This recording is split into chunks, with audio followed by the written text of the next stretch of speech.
கந்தா கடம்பா திருமுருகையா சிவகார்த்திகேயா மால்மருகா செந்தமிழில் திருப்புகழ் பாடி நின்றால் மனம் மிஞ்சிடும் இன்பம் விளையுதையா. சிரகிரி வேலவனை காண்கையிலே விழி ஓரம் கண்ணீர் பெருகிடுமே. கந்த சஷ்டி கவச்சம் போதுவோர்க்கு கந்தன் கருணை என்றும் துணை வருமே. பங்குனி உத்திர நாளினிலே உனை நினைந்தே காவடி சுமந்து வந்தோம். புன்னகை புரியும் ஷண்முகனே உன் சன்னதி தேடி ஓடி வந்தோம்.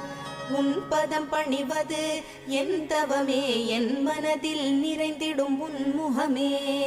ஷண்முக பிரிய குஹ குரு சரவணனே வந்தே இன்னருளை தர வேண்டும். தென்பழனி மலையில் ஆண்டி முகம் சென்னிமலை